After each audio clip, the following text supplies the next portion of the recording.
was not trying to start a debate. I was trying to eat my fruit salad in peace at a barbecue. But before I knew it, he and our debate about women's rights was the center of the party.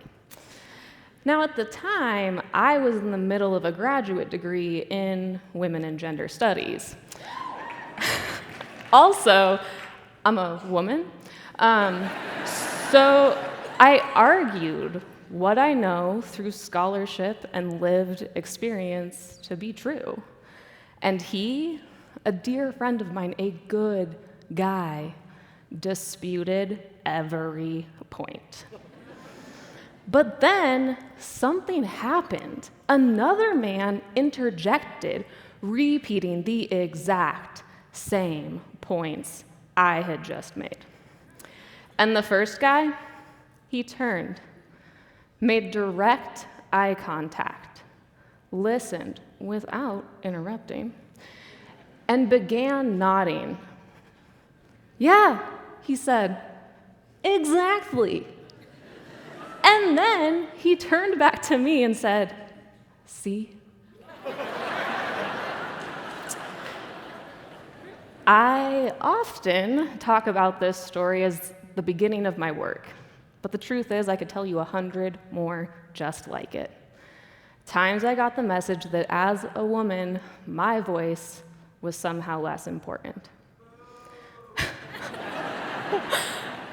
Many of you clearly know this experience, have similar stories of your own, and there's research reflecting that.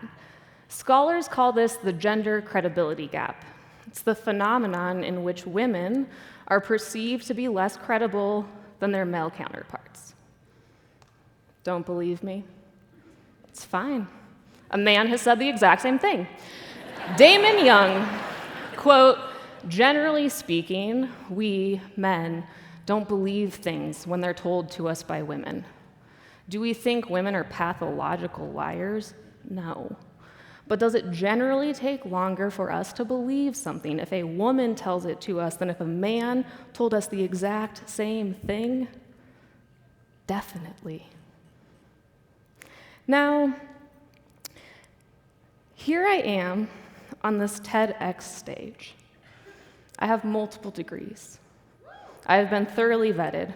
I am wearing dry cleaned clothes. And research suggests that your experience hearing me speak is vastly different than your experience hearing the two men before me. If I was a woman of color, if I was trans, levels of credibility would be even further deflated. We are in the middle of a national conversation around gender, and a lot of us are coming to that conversation thinking, believing, hoping that we are above it, and we are not. Because here's the thing. This is about sexual assault. Yes. And this is about so much more. This is about the way we experience women seeking leadership roles and pitching business ideas. This is about your wife, girlfriend, roommate coming home upset about something that happened at work and you assuming, objectively, rationally, she's overreacting. This is about the ideas women bring to the conference table, the classroom, the lab. This is about whether or not women have equal access to contribute to collective understanding, to the pool of resources that we all use in order to understand this world, to communicate, to evolve. This moment, this national tussle with gender and power, it ought to be about so much more than awful, monstrous men doing morally repugnant things to women. This moment could also be about the good guys. The guys who stand on this side of some imaginary line, rebuking Bill Cosby and Harvey Weinstein and Larry Nassar and whoever else is trending right now, because here's the thing. Women told people what Harvey Weinstein and Bill Cosby did to them for a long time, and nothing happened. Women Girls told their parents what Larry Nassar did to them, and nothing happened. Why? Because we have a problem. We don't think women are pathological liars, and we don't think we're capable of holding the same sexist beliefs as our creepy uncles, but we also need a Greyhound bus worth of survivors, a viral video, and Ronan Dan Farrow to do something about the things women tell us are problems.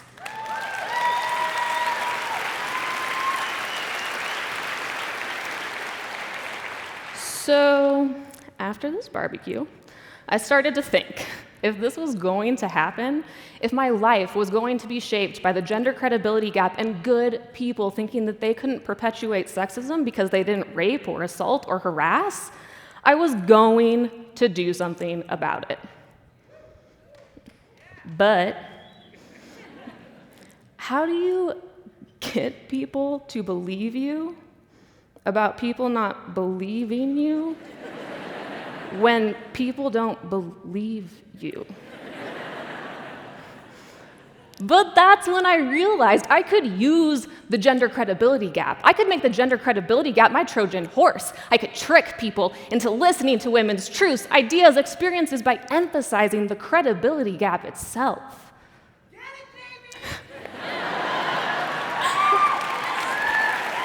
Y'all want to know how?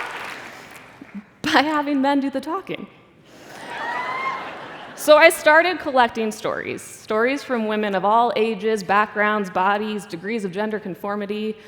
The prompt was broad. Tell us about an experience you had that was based on your gender. And the stories started rolling in. Short, long, hilarious, unnerving. It was almost like women had a lot to say. So we set up a live reading and called it That's What She Said. Now, at the time, I was hoping 100 people would show up. 426 came.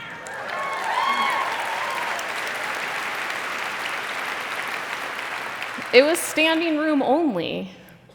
As the house lights dimmed, we handed male volunteers envelopes with stories they'd never seen before. One by one, they walked on stage.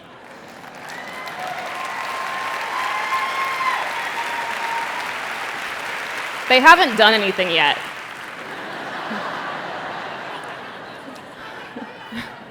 They opened their envelopes and read each woman's words aloud.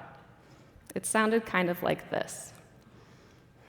One day after class, my middle school PE teacher pulled me aside and told me that people would like me a lot more if I shaved my legs.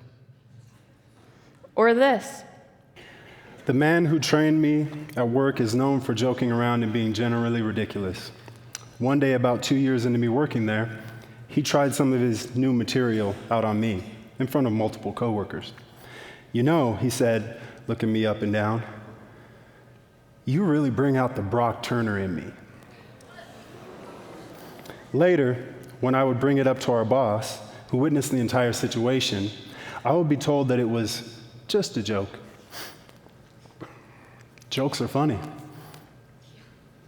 After this story was read live, a man in the audience came up to me and he said, I don't think I could ever say anything that stupid or awful to a woman, but if I'm being honest, I can see myself doing what that boss did. And herein lies one of the main lessons of That's What She Said. Sexism isn't black and white. We all fall somewhere along this continuum. And just because we aren't overtly sexist doesn't mean that we aren't unknowingly perpetuating sexist behaviors. We've received hundreds of stories, many of them dealing with subtle and not so subtle gender discrimination at work. Here's another. Construction sites are dangerous. Lots of things can go wrong. So when I'm on them, I'm careful. I take my time. But this coworker of mine, when he goes out, he climbs on foundation forms like they're a wall at his climbing gym. He walks scaffolding with no railings. He gives shit to the construction crews in pidgin Spanish, and they laugh good-naturedly at him for it. When I complained to him that I'm tired of the field guys saying, "Careful, careful," every time I step onto a ladder, he says, "Don't make this about gender." I don't, I told him. And because he is, at heart, a lover, not a fighter, he shrugged and turned back to his computer screen, which made me mad, but of course, not enough to say anything. You know how it is. I don't want to sound defensive or combative. But I wanted to tell him, every step I have ever taken has been about gender, even though I never wanted it to be. When I told my high school calc teacher that I was going to study engineering, and he responded, "Really? Are you sure?" When I told my boss I had good news, and he replied despairingly, "You're pregnant?" And I had to correct him. No, I passed my licensure exam. When I was out on site and crewmen said, "Are you the engineer's daughter?" And, "You know, all the guys out here have a crush on you, right?" The truth is that I'm one of the lucky ones. I work at a company where 66% of the leadership celebrates me for the engineer that I am, without an asterisk. But let's not be naive. I'm going to receive professional emails addressed to Mr. Casius until the day I die. New voices at the other end of the office lines are always going to take a beat when they ask to speak with Casey, the engineer, and I reply, "Speaking." But I love my job. I'm good at it, and I'm going to be great at it, because as long as they're out there making this about my gender, you can be damn sure I'm going to be too.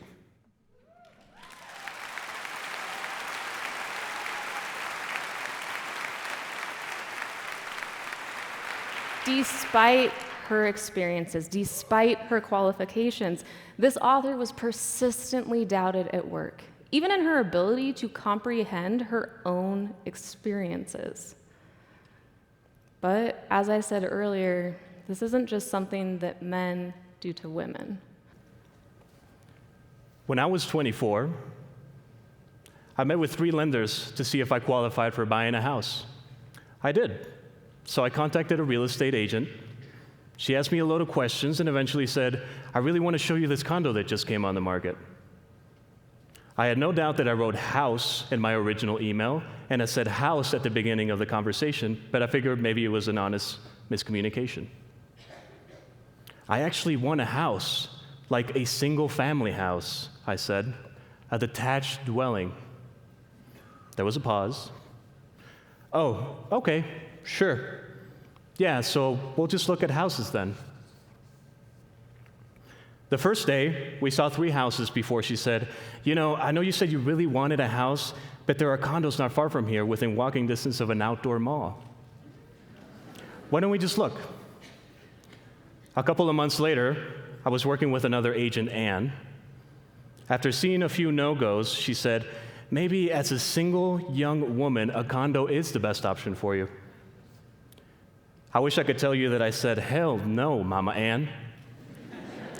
But I was tired. Tired of being asked questions about why it had to be a house. Tired of the way people said, "Are you sure?" Tired of being questioned for doing things that millions upon millions of men had done before me. So we walked through the open house of this condo, which should actually be called an open condo, but whatever. And the listing agent asked, "What do we think?" "It's nice," I said, "just not what I'm looking for." She nodded, appraising me. "And just you? No husband? Boyfriend?" I just need to remind you, this is 2014. Women had been allowed to own property for more than 10 minutes. "Yep," I acknowledged. "Well, I have houses for sale right now too, but I'd feel reluctant even showing you. Houses are a lot of work. The mowing and the shoveling. Do you really want to do all of that?" That was 5 years ago. Today, I shoveled every concrete inch surrounding my house, my detached dwelling, by myself, in 7-degree weather, all before 9 a.m., and I have a corner property. Ta-da!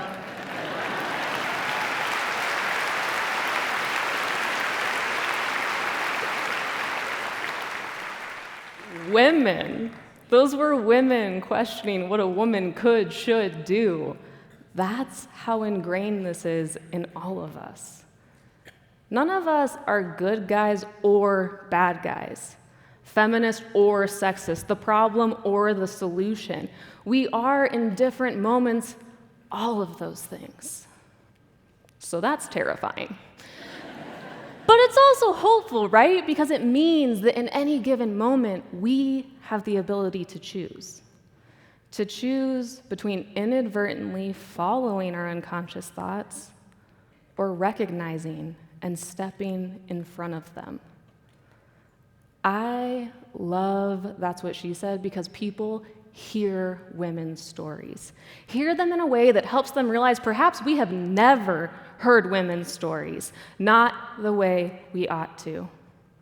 Perhaps the gender credibility gap has always stood between listening and understanding. Something like That's What She Said is one of many steps in a long process of dismantling our quick judgments and quiet assumptions.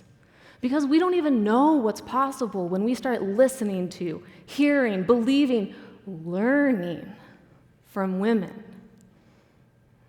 But I bet we'll be amazed. Thank you.